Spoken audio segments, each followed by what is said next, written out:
Welcome to Just Wanna Quilt, a research podcast coming out of Tulane University Law School, where we explore all kinds of things, stories about quilting, tools, field trips, maybe some famous quilters stop by, and, of course, a little bit of copyright thrown in just for fun. This is Elizabeth Townsend Guard, your host, and I'm a law professor at Tulane University Law School and a faculty fellow at the A.B. Friedman School of Business at Tulane. And I just want to quilt.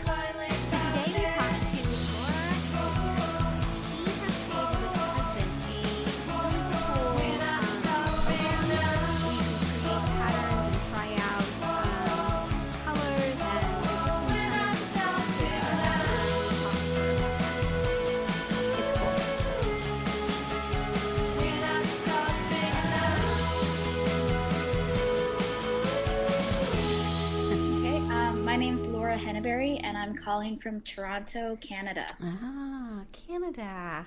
Mm-hmm. I did my doctoral research in Hamilton at McMaster. Oh, okay. Yeah. I was at UCLA, but the materials I had to use were there, so I fell in love with Canada. It's really great. Oh, yeah. Okay, and do you have any memory of someone sewing or quilting in your life?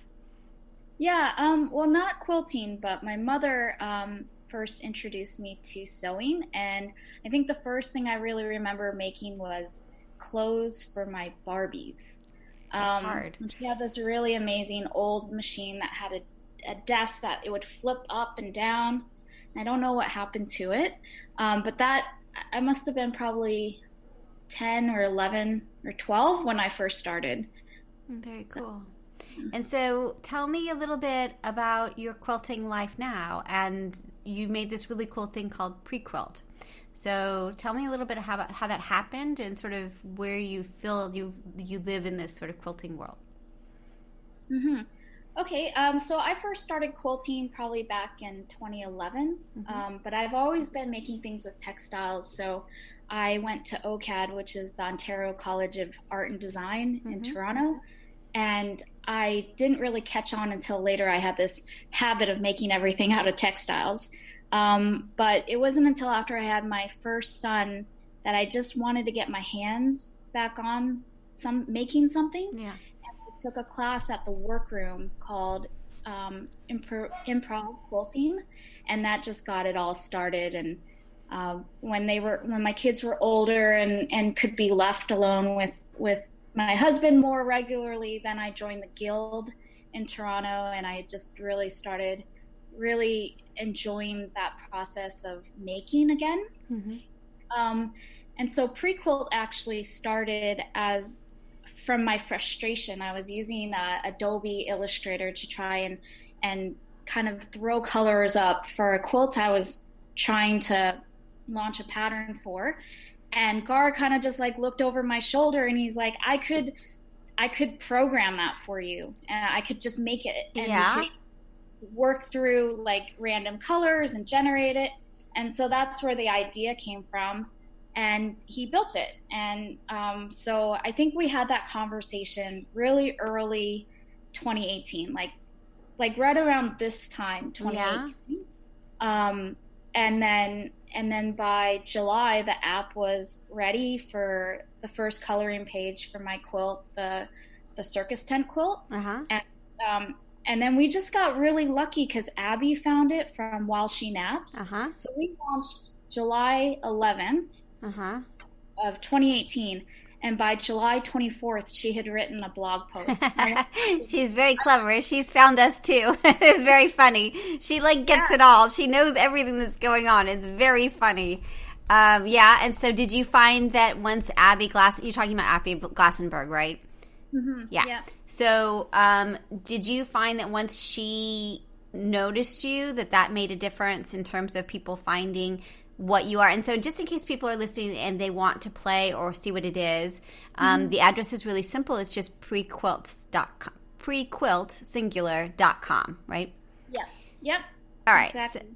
So did it matter that Abby found you? Oh, definitely. We just felt so grateful that she found us, because we were, I was just thinking, I'll get this, my friends will know about it, and, we'll putter out. Yeah. But we had such a huge uptake from that, and then it started really the snowball rolling.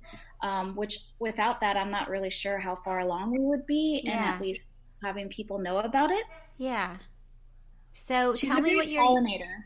yeah, she is. So tell me a little bit about what PreQuilt is. It's an Hmm. app, right? And it does what? I'm looking at it Okay. right now. Yep, no problem. So the idea behind it is there's really two sides of it. So the one side is we have been collaborating with independent quilt designers to make a digital coloring book or a coloring page for their quilt pattern. So we follow all the same logic, like if you have fabric A and fabric B. So we follow the logic where if you change the color of fabric A, all of the colors of fabric A will change as well. Mm-hmm. So what it really is, because we found that a lot of people have like this wall where they can envision this beautiful quilt, but the way that it's on the pattern, right? Yeah. And it's a leap of faith to start cutting up different fabric. Right, it is. It So, really is. It's yeah, if stressful, you, isn't it? I find it very stressful. Like, is this gonna really work? And you don't know. exactly. Right. And you've been storing this fabric, and it's like your favorite fabric, and you never want to cut into it. Right. So it was really kind of working through how can we encourage people, or how can we make them feel like confident, like this is what I want, and I Yeah. feel really excited about it, and now I'm going to cut into this fabric because I Right. feel Right. confident about what it's going to look like. So that's one side of it, and the second side, which was initially our the thing that we really wanted to work towards, Mm-hmm. was creating a design application for anybody, not just designers, not just independent designers, but anybody to be able to take an idea and visualize it digitally so that they could feel confident about, okay, now I'm ready to start making this quilt. Right. So that's a little bit slower because it's a lot harder to develop, and Gar's in there with the code, and he has to also understand the logic behind making a quilt so that he can Right. program through it. Right. And so that's been really great because we've had, I'm just so grateful for the community that we have built up. I have some really excellent friends at the guild, and Yeah. they'll just test it out and then give me really rich feedback on, well, Yeah. this was great, but this was a stumbling block. And I Mm-hmm. find that my design background from OCAD has been really helpful because, so I studied industrial design at OCAD, and we weren't only about products. So I learned a great, like it was a great education on thinking through creative problem solving, starting with an idea, doing the research, testing it, prototyping it, making it, and going back and back and back until you Right. have this final product. Yeah. And so I've been able to apply that to building this application as well. I love it.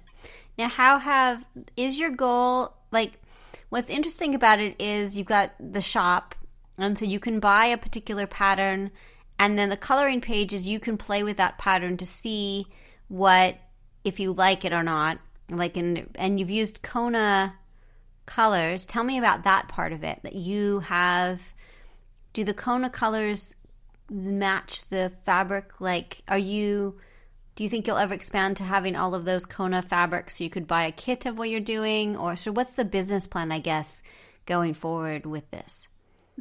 Yeah, that's a good question. So early on, I also got connected with Steph Skardal, who she Who won, is I that? think, the Best in Show last year at QuiltCon. Mm-hmm. She's a really amazing quilter, and she's done a lot of work, but she also is like a real techie as well. Mm-hmm. So she collaborated, or she pulled all the data and created this big library of digital color swatches for all the major fabric companies. So there's Kona, there's Free Spirit. We had only had Free Spirit at the time Mm-hmm. when we launched. And so she gave us the library, and she's like, use it in PreQuilt. So it was really this great, collaboration and using different assets from other people as Yeah, well. hugely nice, right? Yeah, That's really yeah, great. and it's great. And it's are such a these good- libraries available? The Kona cartons and the Free Spirit, like, are they just available for people to put in? Like, is there kind of any licensing restrictions on the, databases of the colors, or are they just available because they want people to buy the fabrics? Well, we didn't get them from actually Kona. I reached out a couple of times and it kind of ended into dead ends. Yeah. And so there have been a lot of other designers or bloggers who've compiled these digital libraries. Yeah. They're not perfect. I mean, because every screen is different, right. and everything. So it's like we should put a little disclaimer, like before you buy like 4 yards of fabric, double check, right? It may not be exactly what you think. Yes, I totally get that. Disclaimers are good. It's close enough to get you excited, right. and think about, okay, this is where I'm going in the right direction, right? So it's like a little footnote, Yeah. But I mean, I think that it is a really good idea that we've been kind of knocking around. It's like, how would we get outside of just ourselves? How could we make this a full service experience where you design something and then you just put the order in, you know, or at least like reach out to a store and they'll send you a sample or a little swatch. Yeah. And then like a full service, but we haven't gotten. You haven't gotten there yet. Well, it's your first year. I mean, there's a lot going on, right? Yeah. Now, are you doing this full time or do you do other things in your life? So I do other things as well. I'm an office manager for a naturopathic doctor locally. It's a great commute. It's like a 10-minute walk. Nice. I love it. I love and that. And it really, it's beautiful. And it just gets me, I like not being fully immersed in it because I like getting out in the world and other things. Yeah. Gar works on it more than I do because he's a freelancer. Oh. So whenever he has downtime between client work, he'll dive in and work on it. That's so really nice. I would say he probably works on it like 50-50 client work and PreQuilt, and I'm on it like maybe 20% of the time. Yeah. Now, how have sales of the patterns been? Because it seems like that's where the money, that's where your revenue stream is. Is that right? Is the patterns? Yes. So right now, our only revenue stream are the patterns. I think that this has been very eye-opening on how difficult it is to make a living selling patterns. Yes, I agree. I totally agree. I think that it's really hard for a lot of reasons. But yes, I think so. I think having done this thing for a year now, it seems like kits and consumables and things that you need, tools, patterns seem the hardest way to make a living, I think. Mm-hmm. Yeah, I would agree. Yeah. And we want to support the amazing talent that's there by, keeping certain things behind a paywall. Like, you don't know how much fabric you need, or you don't know how to make the actual pattern. Yeah. Or you buy, you have to buy that, but you can at least get yourself excited, or what the mapping of it would all look like. Yeah. But we are hoping to get the platform on the application side, the design application side, up to a point where we could do a subscription or a membership. Oh, where that's you cool. Design your own things and save it. Yeah, that's a great idea. That way that they'll have it. Yeah, that makes a lot of sense. Now, in terms of the patterns, do you have like contracts or relationships with the designers? Sort of how have you gone about, and then how do you do a revenue split on that part of it? Mm-hmm. So we're really transparent with the design collaborators who we've worked with. So what we do is we take a consignment fee. So because digital, we're really aware of it. Like it's a real like trust situation, because if somebody gives you a digital pattern, right? If I was somebody sneaky, I could sell all the digital patterns and not, or give them away and not. There's no trail. So I think what we've been doing is as close as we can get to ultimate transparency. And so Gar is programmed in what's called a webhook.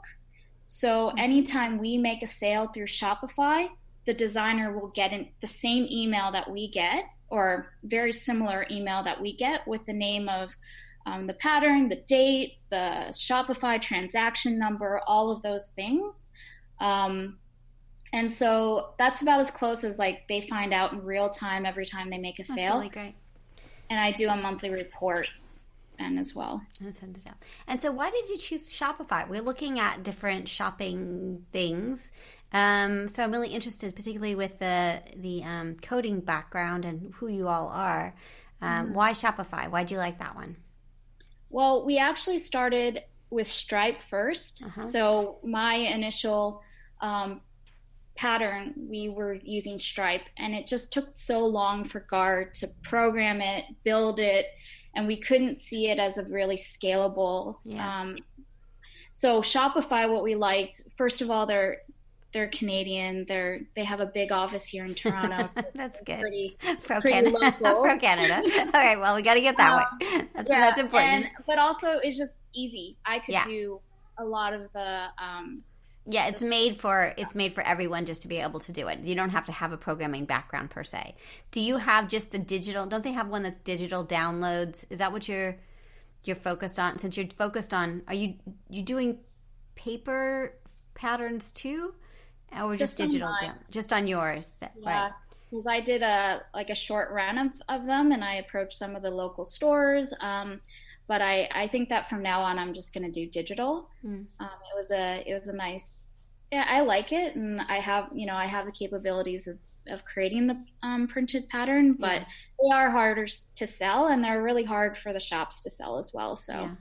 Yeah. Interesting. Well, I love your pattern. It's really cute. It's Circus Tent. I have it up right now. Thank you. And what's so interesting is I so get why you're doing it as a way to play with the design, because you play with color in a really interesting way in this one. So because of your design background, of course you want a tool that will allow you to play with the color and sort of play and do it. Now, all right, so tell me a little bit about the design part of it. So you can go to, I am here. And I'm not sure how to use it. Can I use it on a Mac? And does it have to be in a particular browser? That would be my first question. Can I? Well, Chrome works best. Okay, let me try it in Chrome, because Safari works worst. I think, no matter what you do, it's like every time I have a problem, people are like, well, what browser are you working in? It's always Safari. And it's always, because my husband and I share this computer, and so we have different browsers so we don't mess each other up. And so... Yeah. I think also Internet Explorer, from my husband's point of view as a developer, it's always like everything works fine until you get to Internet Explorer.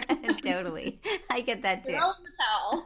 We did some software development in my other life, and I was just like, it was the worst. There's just so many problems, and just all of it is really hard. Okay. And it's always like, why does anybody still use this? Can't Exactly. Not designed for this. Exactly. Okay, so I'm putting it in a different browser, so hold on just a second. Okay, so start a new design. So tell me what I do exactly. So you've got drunk path, flying geese, half square triangles, and rail fence. Yeah. And I can make a custom block too? Yeah. Yep. So we'll start with the easy peasy version. So if you click on the top left, right between the 1 and the 1 on the grid, if you click on that 1 and the 1 in the grid. All right, hold on. Yeah, you know what I can do? Hold on just a second. Our house and it's Saturday. It's been a long week, so let me see. I'm like, even the desktop is messy right now. Hold on. I was going to share my screen, but then I was like, oh my gosh, it's too messy. I could share my screen if you like. Yeah, do that. Share your screen. Show me how it goes. Okay. And do you see it? Yeah. Okay. So this right here, this infinity symbol, will select all of the... Nice. Okay. Okay, I think it's just a delay. So it selects all of that, and then you can just take the flying geese and apply it. Nice. So, and you put it all in. Yeah. And we have a randomize feature where you can just mix the block up or change the colors. So you can mix up the colors. So for example, you just click on the randomize, and what's kind of fun about that is you kind of find some really surprising combinations of colors. And all of these things can be controlled, like manually controlled as well. But just say, you like this peachy and pink, and it's kind of hard because this isn't audio and people aren't going to see it. Yeah. But you've got a whole bunch of flying geese, like a whole thing of flying geese, and they're pink and kind of creamy, peachy color. Mm-hmm. Yep. Okay. And so I can go in here and just say I want to make just this flying geese quilt. Now I can also download the image and then it'll download a PNG of this design. And so I could use this as a map for, okay, this is what I want. And obviously for this quilt, you probably don't need an actual picture of it, but just in case you did, that's what would pop up. But you can also go in and you can load other quilts. So the same way you can just delete it all and just say you want just one row of flying geese. You click on it, you select the apply check mark, and it'll fill it in. Very cool. Now, right now it doesn't have sizing. You can't make it bigger. Each of them goes into the square, the whatever the square is. You can't like make it over a whole bunch of squares. Is that right yet? Am I wrong? You could do what you can do is you can right click and resize the column. So our next step is we want to get this into quarter inches, actual measurements beyond pixels. Yeah. But just say you wanted bigger blocks, you could put 220 or 200. Get bigger. Double the width of the column. Yeah. And you would just do it the same for the row, and it would change the row as well. But you could even keep one long and one skinny if you wanted to. Exactly. Interesting. You can also add more rows, take rows out. So this is a recent thing that Gar's worked on. So nice. From here, you can play with scale. Right. As well. So there's a lot of usability behind it. One of the things that we're trying to work on is better communicating what the application can do. It's hard. Oh my gosh, that's the hardest part. Like we built this software program, and then it's like, well, it does all this great functionality, but how do you explain that to people? And teaching people how to do it is really hard too, because they just get all like, I don't know, if it's not super simple, they get freaked out about having to learn stuff. Yeah, totally. And I think it's also, we're so familiar with it, or especially, and I think it's kind of nice because Gar is deep diving into this all the time. Yeah. And so he thinks that everybody understands it the way he does. I'm so with him on that. It's just so hard, right? It's very hard because you're like, how could you not see it? I think it's so obvious. It makes perfect sense. Exactly. So it's like I become a very quick litmus test because it's like, well, I understand what you're trying to do, but I don't understand it, or I do understand it. Right. How can we make it more intuitive? And that's our goal, is this whole thing. We want it to just be really intuitive. So even the way that we can resize the columns and rows, we were inspired by Excel and Google Sheets. It's how easy you can just resize things. So, I mean, we're not there yet. We know that there's a lot of work that needs to be done, and we're always tweaking things. It's just there's always more work, right? I mean, that's the thing. And then you're like, you think of something, you're like, I know, I want inches, and then it's just so much work to get to where you need it to go. It's not easy. Nothing's easy, especially I keep with telling computers. Gar, I was like, we need on-point blocks. We need diagonal blocks, diagonal. He's like, I know, but it's not that easy. Right. Yeah. So interesting. And then do you think you'll get to the point where you could print out instructions for these blocks, or do you think that that's beyond because it seems like that would be the next step, right, is instructions.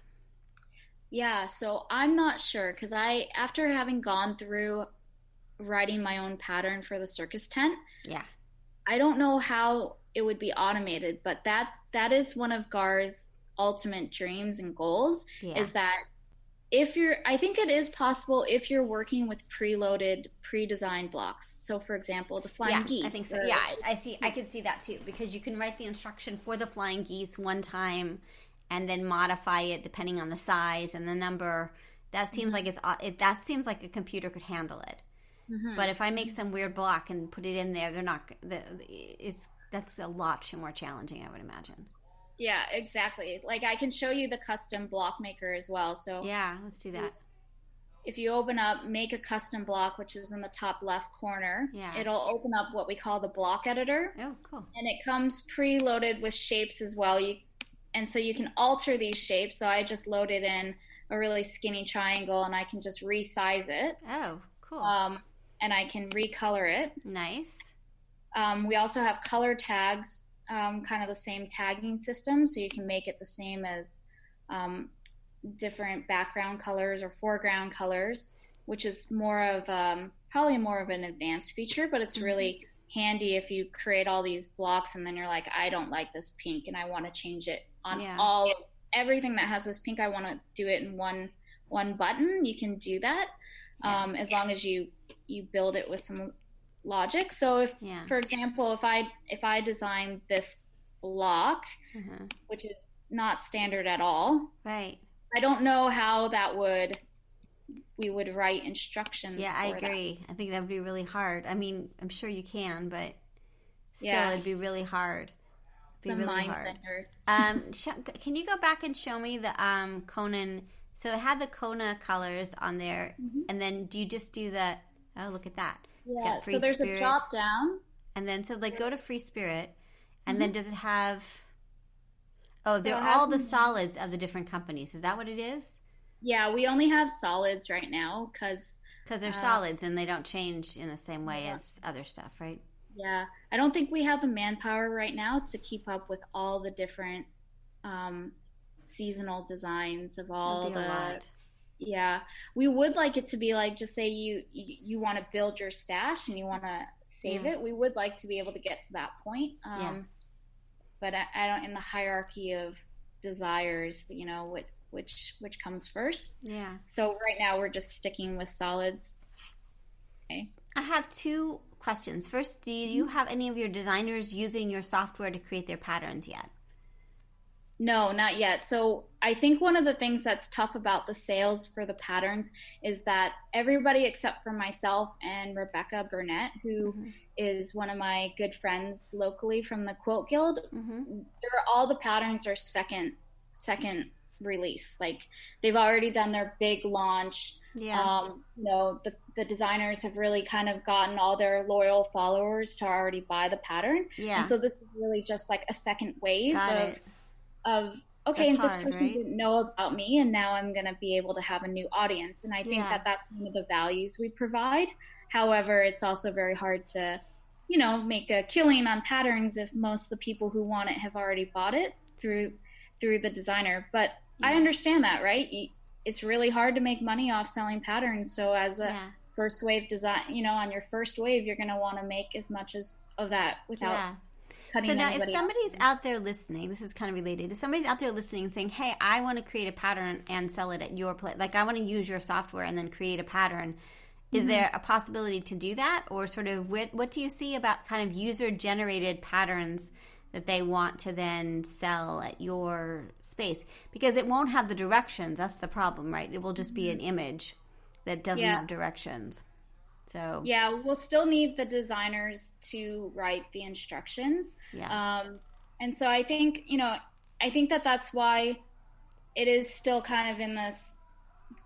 I don't know. That's a really good question, because I think we did have somebody approach us about, and I was tinkering with this idea of like, oh, maybe I would write the patterns for people, or maybe that could be a service or a value that we provide. Then when I was looking back on the actual, like I broke it down, I was like, it's actually not very cost effective for us to do that. But we would by all means give people tips.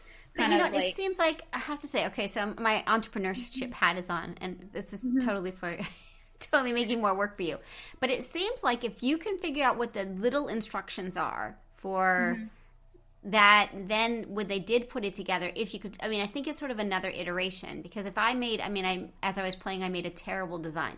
But if I wanted to make this into a pattern and all I had to do was put in how big a quilt I wanted, or the instructions were pre-done, then it's remarkable, right? So because you've got it all there. So I don't know. The other thing is people are way into all the paper piecing and the template things too. So it seems like if you could print it out, the templates, that would be awesome too. It's such a huge thing right now.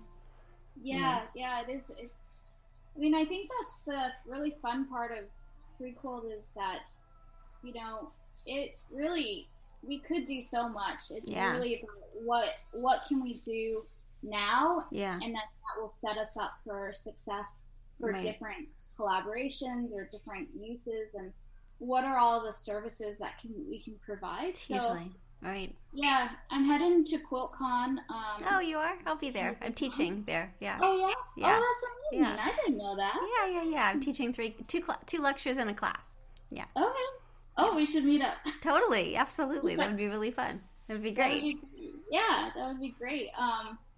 So I'm hoping to just walk around and talk to people and see what they think, what they're looking for, spread the word. Spread the we word. are so new and young and right. kind of the sky's the limit kind of idea. I love it. I can't wait to watch you grow. This is so cool. Well, we're going to be like 2018 was the year. So we started, and Kristen Esser started her podcast, and now she's got this hand quilting thing going, and your thing. I'm like, it's just the cool year to start a new project. So this is great. Well, I'm so excited to meet you. Now, any worries about intellectual property? That's the last question I had for you. In terms of copyright or the code or sort of any worries, or did you protect it in any way, or trademark? Yeah, I think it's interesting. I did listen to a couple of your podcasts, and you had mentioned something about nobody trademarks their name, so I was like, maybe that's something we should look into. Yeah. Did you look it up? We can look it up.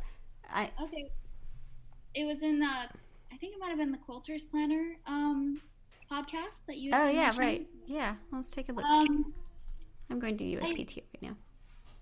Yeah, I think that we're not really that concerned, and maybe we should be, but I don't know. Like, I think coming from a design background and having been a part of a community, at least because I'm just in training, I've never really done that much industrial design.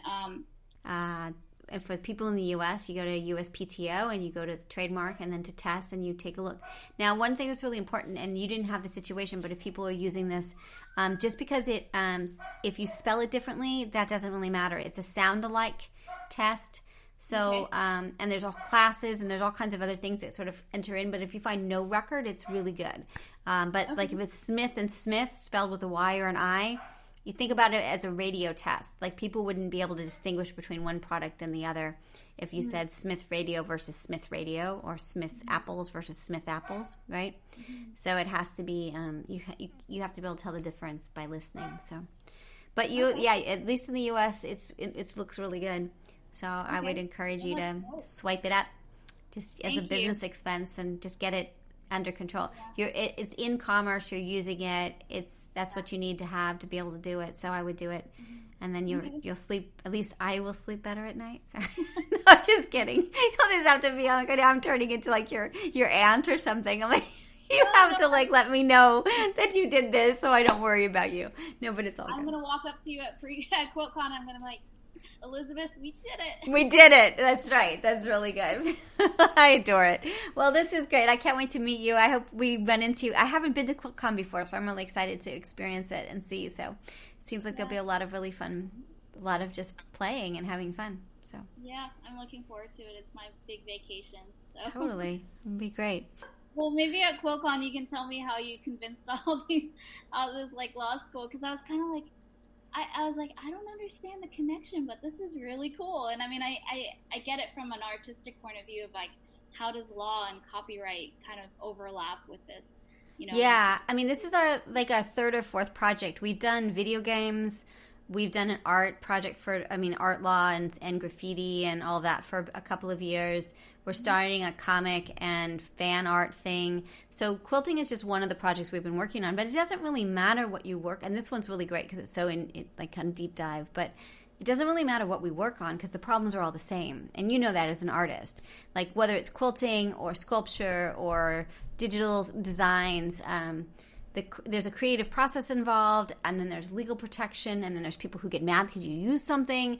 So it's all the same, and so it just is another avenue. It's just got a lot of business aspects to it, and the history and all kinds. It's got a nice combination. So, so I think they're enjoying it. The law students, they're very funny, and the quilting people have been very nice to them. So that makes me happy too. So yeah, it's been a good fit. Strangely. And they're very funny. It's all very funny. So we'll see how they all blend on Tuesday. Yeah. So. Well, maybe you'll convert a whole bunch of quilters. Totally, exactly. I think we should.